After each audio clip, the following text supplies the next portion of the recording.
Bailey Warfield. We are bringing you the latest update from Minnesota Governor Tim Walz on the state's response to COVID-19. The governor is still in isolation, so this update is being provided over the phone. Reporters limit themselves to one question each. With that, Governor Tim Walz. Good afternoon, Minnesota, and good afternoon to our media who are here. Once again, thank you for getting out factual information and for continuing to make sure you're here to ask the questions.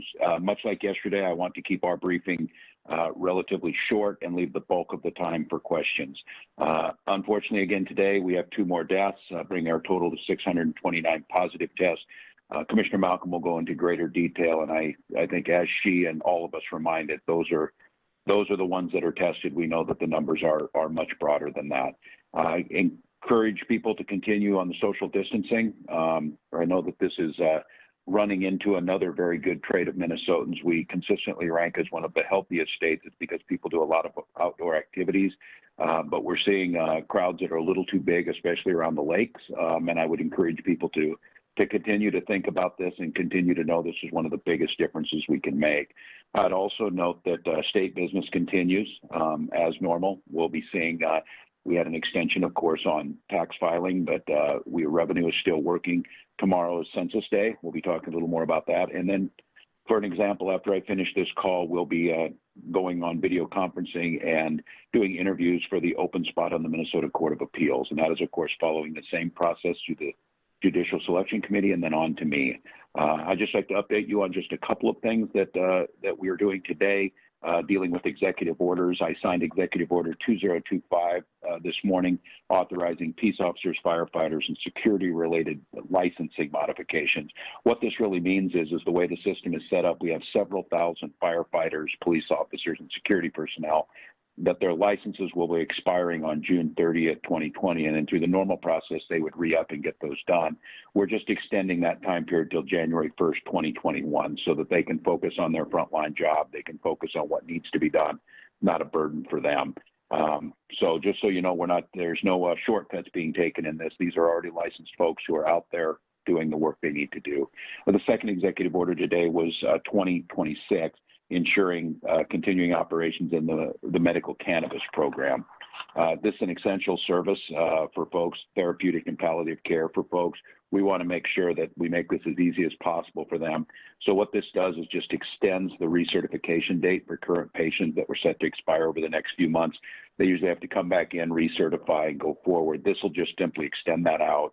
Allows folks to request an emergency temporary caregiver to help them with medication and dispersal, and allows medical cannabis manufacturers to implement curbside delivery and telephone pharmacist consult.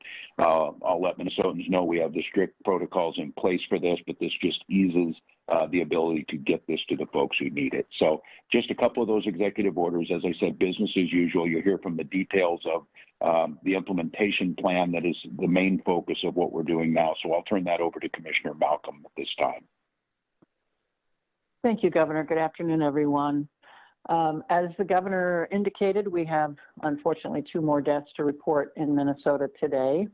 I will give you just a brief global update first before going into more of the Minnesota detail, and then I think we'll begin to kind of add into this briefing just a couple of key messages for the day that we are hoping that Minnesotans will, and our provider community also will be able to pay some closer attention to. So globally, the total as of this morning was more than 801,400 cases and 38,700 deaths around the globe. The United States is now reporting 164,610 confirmed cases, making us, by a pretty considerable margin, the country with the largest number of cases in the world. 67,000, almost 400 in the state of New York, an additional over 16,000 in New Jersey. The U.S. is reporting 3,170 deaths, 914 in New York City alone. So we watch with sadness and concern that growing difficult situation in New York City. Again, back to Minnesota, the total of 629 laboratory confirmed cases represents an increase of 53 from yesterday. I will point out that was on a moderate volume of testing. Mondays generally are a little bit lower volume of testing as clinics are not open and couriers not delivering samples until Monday. And this is yesterday's totals that we're reporting. So we'll be seeing, we assume, an uptick in testing volume again from today forward. With the 2 additional COVID-related deaths, we now have a total of 12. Age range from 4 months to 104 years for the total positive cases, median age of 46 years. Since the start of the outbreak, we've had 112 COVID-19 patients hospitalized, and the rest have been recovering at home. There are currently 56 patients in the hospital as of today. That is unchanged from yesterday, with an additional 2 people admitted into the ICU. So there are 26 folks in ICU today and 30 in medical surgical beds. So 2 were discharged yesterday. So no net change in the hospitalization, but some additions, some releases. And as of today, 288 patients have recovered from the illness and have been released from their period of isolation until symptoms are cleared. And as the governor has already mentioned, we'd just like to keep repeating that the total of the laboratory confirmed cases we know is just the tip of the iceberg, and that there are more cases in Minnesota, and we should all be assuming that the virus is circulating in our communities. I mentioned that testing kind of goes up and down during the days of the week, and also as a function of laboratory supplies, which you have become quite familiar with. While there do continue to be challenges associated with specific reagents, we have been in a fairly stable situation with the ability of laboratories to move from one testing platform to another to try to maximize the available supply. And we are current with all of the samples that have been submitted to the MDH Public Health Lab. So we are not experiencing a backlog at this point in time. I'd just like to reinforce a couple of things. The governor already mentioned that the importance of keeping up our efforts to stay at home and to really minimize public contacts, to avoid large gatherings, avoid gatherings really at all with anyone outside of your immediate household. With the holidays coming up in early April, at the same time, we're seeing the expected increase in COVID-19 cases in our state. We really, really want to reinforce that this is a time for Minnesotans to keep up their vigilance. This includes having only telephonic or virtual visits with loved ones who are in nursing homes or assisted living, which is so very essential to help us protect those vulnerable Minnesotans, as well as to help us to limit the spread of the outbreak in our communities. As you might recall, we've talked often about kind of having a prioritized testing schedule for several groups, including those who are in the hospital and those living in congregate care settings such as nursing homes. However, lately we've been getting hearing some concern that some emergency rooms and hospitals might be defining this more narrowly than the guidance was intended and are restricting the definition of congregate living settings to nursing home residents only. However, we really want emergency rooms and hospitals to know that they do need to make sure that other congregate living settings, such as homeless shelters and domestic violence shelters, really need to be included in that definition so that people living in those settings get prioritized for testing, similar to the way we are prioritizing nursing home residents. We also really want to make sure that workers in any of these congregate settings also are getting prioritized for testing, even if they would not otherwise be considered high priority due to their age or health status. With that, I will turn it over to Director Joe Kelly from the State Emergency Operations Center. Thank you. Thank you, Commissioner Malcolm. Good afternoon, everyone. Today, I'd like to talk a little more about alternate care sites as we continue to go through the process of identifying facilities around the state that we could potentially use as temporary hospitals for non-critical patients. And so far, our planning team has conducted assessments of 7 facilities and validated 5 of those as potential alternate care sites. Those 5 sites could accommodate up to a little over 600 beds. The team's doing an evaluation up in the Duluth area today. And again, our goal is to identify space for 2,750 beds. That's 1,000 in the metro and 250 in each of 7 regions around the state. And again, remember, the spaces we're identifying are on top of the additional capacity that the hospitals are currently generating on site. To be clear, we are not going to immediately build out all these identified spaces and put stuff in them.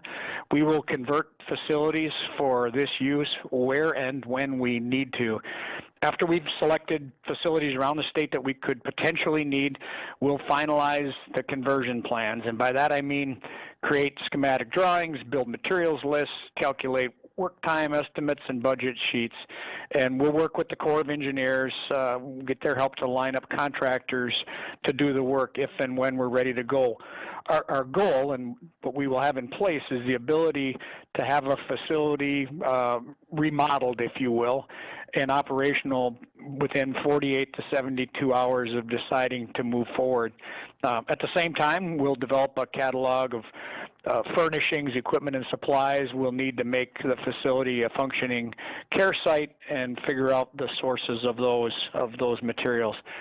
I hope that we never need any of the alternate care sites we're working on, much less all of them at the same time. And we hope the additional in-house capacity Minnesota's hospitals are generating right now will be adequate for what lies ahead. But as Governor Walz reminds us, hope is not a plan. And we need to finish the planning for the alternate care sites now and be ready to immediately execute those plans if they're needed when the peak demand for skilled healthcare approaches. So we're doing everything we can to use the time that the social distancing strategies that Minnesotans are complying with are buying, or the time that they're buying us. And as we do this important work, we need you to give your time, a donation, or some blood.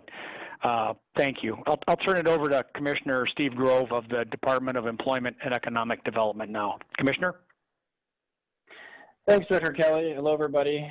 Wanted to start off with some new data that we're getting in and tracking now just on layoffs to give folks a sense of the layoff rate in the state. Since February 15th, we've been notified by 8 different companies of layoffs or 50 or more people, and that's something that companies in the state and the country are required to do to their economic development departments. Those layoffs since February 15th have affected about 4,011 individuals. The good news, as it were, is that they're not all permanent layoffs. Many of them are temporary or they're leave of absence layoffs, but that number is higher than the same period last year, as you would expect. Last year, during that same window of time, we had 4 layoffs of that size that affected about 1,857 individuals. So we're going to continue to track those larger scale layoffs. The big industries we're seeing those happen in are not surprising. They're retail, dining, accommodations, manufacturing, and healthcare. And we'll continue to update the public on that once a week as we get these notices in. And again, many of them are temporary, which is good. But want to provide that data to people to see how things are unfolding. On the unemployment insurance front, we are up to 255,371 unemployment insurance applications since March 16th of this year. Yesterday, we had about 16,116 applications, which compared to last Monday was down 25%. So that's a good trend, and we'll continue to track that closely. We also want to continue to update the public on the demographic breakdown of those applications, just to get a sense for who is affected most at this time, and we'll do that once a week. We got that data compiled again last night, and if you may remember last week, we announced that more women than men were being affected by some of the closures, and I think the numbers were 33% men and 66% women. This week it has tilted slightly more towards 50-50. We're at 54% of applications since March 16th have been women, 46% have been male. So we think this is in part due to a higher level of applications from some male-dominated industries like manufacturing and construction that have begun to trend upward in our numbers. From an age perspective, workers over 30 have increased compared to last week. So overall, our unemployment insurance advocate pool is slightly older this week than last week. And the education breakdown amongst the pool of applicants is as follows. 38% of our applicants last week have a high school diploma or less, 41% have some college or an associate's degree, and 21% have 4 years of college or more. Wanted to just put in a quick plug for our shared work program. We've seen a lot of increased usage of this program. It's part of unemployment insurance. It allows businesses to reduce hours amongst a broad cross-section of workers and then use unemployment insurance to make up the gap for them rather than just laying off a certain number of workers to make ends meet. We have seen the number of plans go up by almost double every week as this crisis has unfolded, and we just continue to encourage employers to look into shared work as a way to try to keep as many of your employees attached to your business as you can during this crisis, and let the state help cover some of the gap in the meantime. Lastly, just wanted to continue to recognize Minnesota companies that are doing great things. We were excited yesterday to see Medtronic, the storied medical and biotechnology firm from Minnesota, release the design spec and code for its portable ventilator, the PB560 ventilator, so that anybody can use those specs to build their own ventilators. This is particularly useful for inventors or startups or academic institutions, and just an extraordinary thing to see companies sharing what would usually be proprietary information with the public to increase the speed at which we can battle this disease. So I'm grateful for that news from Medtronic. With that, I'm going to turn over to our Deputy Commissioner of the Department of Education, Heather Mueller. Heather. Thank you, Commissioner Grove. Good afternoon, everyone. We are on day 2 of distance learning, and we seem to be off to a very good start. We have a lot of pictures that are being generated and put on social media of students sitting down and doing their work and partnering with their parents and with their teachers. And so we continue to be very grateful that our educators have put in the time and that we were given the time to be able to do this work and be very thoughtful in our approach. We continue to have patience as we build that triad around our students. Again, knowing that the location is different, but the learning is the same. And the ways the approach may also look a little bit different, but again, the work that we're doing and the learning that they're doing is not all that different than what they're doing in a school building. And so if you have questions, please reach out to your teacher. That is what they are used to having you do, and we ask you continue to go down that path, either their teacher or the administrator in your building, and we are more than happy to support you in that work. As we previously reported, MDE had sought a waiver from the U.S. Department of Education to waive the accountability and federally mandated statewide standardized test requirements, and we received that waiver today. So we are officially canceling the MCA tests for the remainder of the 2019-2020 school year. Again, we are really thankful of the work that our school districts and charter schools are doing, as not only with the learning of their students, but also with the providing of meals, as well as student age and school age care.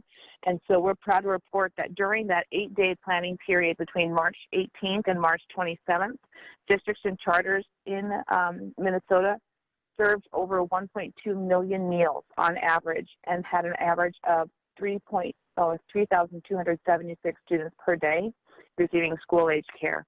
And so again, it only reinforces the notion that as a community, when we come together and we focus on the student at the center, there's nothing that our families, our schools, and their educators and our community cannot do. And with that, I'd like to hand it back to our governor. Thank you, commissioners. And I'd like to just say that as you're hearing these updates, we had a regularly scheduled call this morning with the federal delegation who are on with us. I want to thank each and every one of them for the work they're doing in their communities. Also thank them for the CARES Act. And as we start thinking about what the forced stimulus should look like, we're able to communicate with them of things that will help Minnesota. So with that, I think I'm going to turn it back over and open it up for questions from the press. Thank you. As a reminder, to ask a question, you need to press star 1.